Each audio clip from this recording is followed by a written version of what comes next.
কুষ্টিয়ার ভেড়ামারায় ৮ কিলোমিটার এলাকা জুড়ে ফসলি জমি, পানের বরফসহ বসত ভিটা পুড়ে ছাই হয়ে যাচ্ছে। রোববার দুপুর ১টার দিকে উপজেলার বাহাদুরপুর ইউনিয়ন রায়হাটা পাথরঘাট এলাকায় এই ঘটনা ঘটে। তবে এতে কেউ হতাহত হয়নি।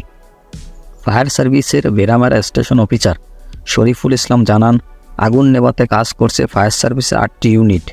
ইতিমধ্যেই আগুন প্রায় নিয়ন্ত্রণে এসে গেছে। এলাকাবাসী জানান, ভেড়ামারা উপজেলায় বাহাদুরপুর ইউনিয়নের রায়হাটা পাথরঘাট এলাকায় একটি পানের বরজে আগুন লাগে।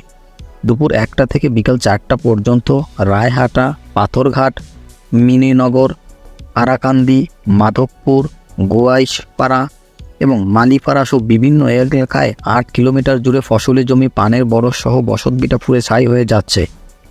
কুষ্টিয়ায় ফায়ার সার্ভিস সহকারী পরিচালক জানেন আলম বলেন, উপজেলায় বাহাদুরপুর ইউনিয়নের রায়হাটা পাথরঘাট এলাকায় দুপুরের দিকে একটি পানের বরজে আগুন লাগে। পরে পাশের বরজগুলোতে আগুন লাগলে ছড়িয়ে পড়ে।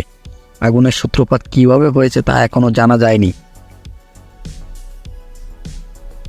তিনি আরও জানান, আগুন লাগার খবর পেয়ে ফায়ার সার্ভিসের ৮টি ইউনিট ঘটনাস্থলে গিয়ে আগুন নিয়ন্ত্রণে আনার চেষ্টা করে।